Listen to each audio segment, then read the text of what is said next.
Hello, doctor Mini PG, specialist gynaecologist, Al Rukkan medical centre, Ajman. ഇന്ന് നമുക്ക് thyroid ഡിസീസിനെ പറ്റി നോക്കാം. തൈറോയ്ഡ് എന്നുള്ളത് ഒരു എൻഡോക്രൈൻ ഗ്ലാൻഡാണ്. കഴുത്തിൻ്റെ മുൻവശത്താണ് ഇത് സ്ഥിതി ചെയ്യുന്നത്. ഇത് തൈറോയ്ഡ് ഹോർമോൺ T3 T4 എന്ന തൈറോയ്ഡ് ഹോർമോൺ പ്രൊഡ്യൂസ് ചെയ്യണം. ഈ തൈറോയ്ഡ് ഹോർമോൺ ശരീരത്തിൻ്റെ പല ഭാഗങ്ങളിലും പ്രവർത്തിക്കണം.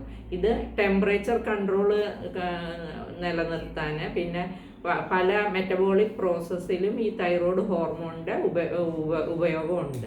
ഇപ്പം തൈറോയ്ഡ് ഹോർമോൺ കുറവാണെങ്കിൽ ആ കണ്ടീഷനെ ഹൈപ്പോ തൈറോയിഡിസം എന്നും, തൈറോയ്ഡ് ഹോർമോൺ കൂടുതലാണെങ്കിൽ ആ കണ്ടീഷനെ ഹൈപ്പർ തൈറോയിഡിസം എന്നുമാണ് പറയുന്നത്. ഈ ഹൈപ്പർ തൈറോയിഡിസത്തിൻ്റെ സിംറ്റംസ് വെയിറ്റിൽ കുറഞ്ഞു വരും, വയറിളക്കം പോലെ വരാം, പിന്നെ എപ്പോഴും ശരീരത്തിന് വല്ലാത്ത ചൂടും പുകച്ചിലും പോലെ വരാം, ഇറിറ്റബിലിറ്റി വരാം, പിന്നെ മെൻസ്ട്രൽ ഇറഗുലാരിറ്റീസ് വരാം. ചിലപ്പോൾ മെൻസസ് വരാതിരിക്കാം, അല്ലെങ്കിൽ ഹെവി മെൻസസ് വരാം, പിന്നെ ഇൻഫെർട്ടിലിറ്റി പ്രോബ്ലങ്ങളും വരാം. ഹൈപ്പോ തൈറോയിഡിസം എന്ന് പറയുമ്പോൾ ഈ തൈറോയ്ഡ് ഹോർമോൺ കുറവായിരിക്കും. അപ്പോൾ അങ്ങനെയുള്ള സന്ദർഭങ്ങളിൽ ഈ വെയിറ്റ് കൂടാൻ സാധ്യതയുണ്ട്, മലബന്ധം വരാൻ സാധ്യതയുണ്ട്, സ്കിന്ന് ഡ്രൈ ആയി പോകും, പിന്നെ തണുപ്പ് സഹിക്കാൻ പറ്റാത്ത അവസ്ഥ വരും, ഇൻഫെർട്ടിലിറ്റി പ്രോബ്ലങ്ങളും വരാം, മെൻസസിൻ്റെ ഇറഗുലാരിറ്റികളും വരാം. അപ്പോൾ ഈ തൈറോയിഡിൻ്റെ പ്രോബ്ലം ഉണ്ടെന്നുള്ള ചില സിംറ്റംസ് കാണുകയാണെങ്കിൽ നമ്മൾ തൈറോയ്ഡ് ടെസ്റ്റുകൾ ചെയ്യണം. അപ്പോൾ ഈ തൈറോയ്ഡ് ഹോർമോൺ ടെസ്റ്റ് ചെയ്യും, T3 T4 എന്നുള്ള ടെസ്റ്റ് ചെയ്യും. ഈ തൈറോയ്ഡ് ഹോർമോണിനെ നിയന്ത്രിക്കുന്ന അതാണ് തൈറോയ്ഡ് സ്റ്റിമുലേറ്റിംഗ് ഹോർമോൺ എന്നുള്ളത്. അത് പിറ്റ്യൂട്ടറി ഗ്ലാൻഡിൽ നിന്നാണ് വരുന്നത്. അപ്പോൾ ഈ തൈറോയ്ഡ് സ്റ്റിമുലേറ്റിംഗ് ഹോർമോൺ TSH എന്നുള്ള ടെസ്റ്റ്, T3 T4 എന്നുള്ള ടെസ്റ്റ് ചെയ്യും.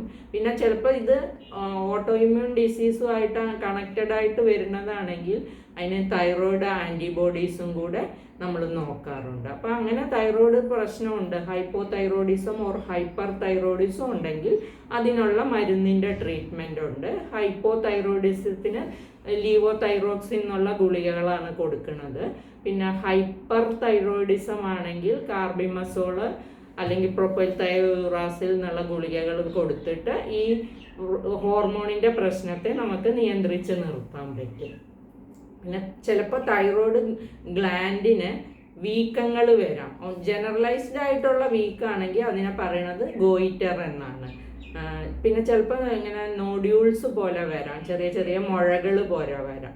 അത് വളരെ ചെറിയൊരു പെർസെൻറ്റിൽ ചിലപ്പോൾ ക്യാൻസർ ആകാനുള്ള സാധ്യതയുണ്ട്. അപ്പോൾ അങ്ങനെ തൈറോയിഡിന് വീക്കം പോലെ വരികയാണെങ്കിൽ തൈറോയിഡിൻ്റെ ഒരു സ്കാൻ എടുത്ത് നോക്കേണ്ടി വരും. അതിൽ നിന്ന് കുത്തി FNAC എന്നുള്ള ടെസ്റ്റ് ചെയ്തിട്ട് അത് എന്തുകൊണ്ടാണ് ഈ തൈറോയിഡിൻ്റെ പ്രശ്നം വരുന്നത് എന്നുള്ളത് നോക്കേണ്ടി വരും. അപ്പോൾ അതിന് ട്രീറ്റ്മെൻറ്റും ഉണ്ട്. മുഴകളൊക്കെ ആകുമ്പോൾ ചിലപ്പോൾ സർജറിയും വേണ്ടി വരാം. റെയറായിട്ട് ഈ തൈറോയിഡിൽ വരുന്ന മുഴകൾ ക്യാൻസർ ആകാനും സാധ്യതയുണ്ട്. പക്ഷേ ടെസ്റ്റുകൾ ചെയ്തിട്ട് പെട്ടെന്ന് തന്നെ കണ്ടുപിടിക്കാൻ പറ്റുന്ന അവസ്ഥയാണ് തൈറോയിഡിനുള്ളത്. അപ്പോൾ അത് വേണ്ട രീതിയിൽ ചികിത്സകൾ ചെയ്താൽ നല്ല രീതിയിൽ ക്യൂറാക്കാൻ പറ്റുന്നതേ ഉള്ളൂ തൈറോയ്ഡ് കൊണ്ടുള്ള പ്രോബ്ലങ്ങൾ.